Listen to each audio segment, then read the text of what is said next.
moments after landing on Ugandan soil at Entebbe International Airport in the late morning of Friday, February 20, 2026, and having been received in the country by the Director of the Foreign Intelligence Service of Uganda, Ambassador Joseph Okello, and a number of Ugandan government officials, the leader of Sudan's Rapid Support Force, General Mohammed Hamdan Dagalo, met with the Ugandan President Yoweri Museveni at State House in Entebbe at around midday to afternoon the same day.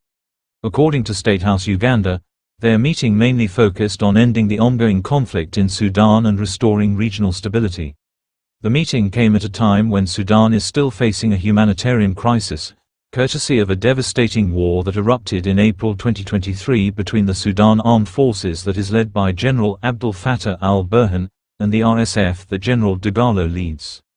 The fighting that began in Khartoum quickly spread to other parts of the country, displacing millions of civilians, crippling essential services and triggering one of the world's worst humanitarian crises, and in his remarks while facing General Dagalo, President Museveni reiterated his long-standing position that sustainable peace in Sudan can only be achieved through dialogue and a shift away from divisive politics.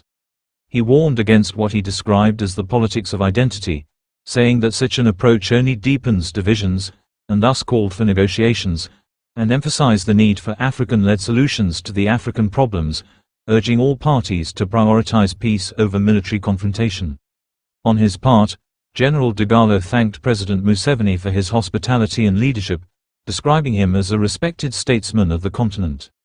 He noted that Sudan continues to face serious humanitarian and institutional challenges as a result of the conflict and stressed the need for peaceful resolution, and even as the war rages on, he ironically expressed interest in strengthening cooperation with Uganda and the wider region, particularly areas of trade, education and regional integration.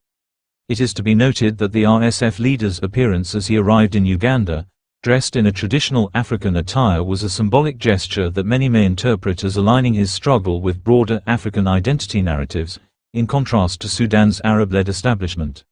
Uganda remains a key regional actor with strong influence in African diplomatic circles, making Hemedti's presence in Kampala a potentially strategic political maneuver.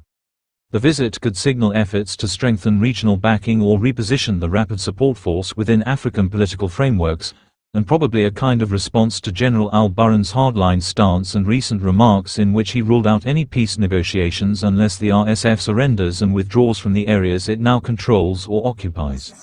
Any agreement that does not include this term will not be acceptable. We support any truce that facilitates the return of displaced people to their homes. However, civilians will not be able to return unless the Rapid Support Forces withdraw from the areas they currently occupy. Mind you, General Al-Burhan has also rejected mediation efforts led by the African Union and the United Nations, describing them as contrary to the will of the Sudanese people, and therefore this visit adds a new diplomatic dimension to the conflict, raising questions about shifting alliances and the future of peace efforts in Sudan.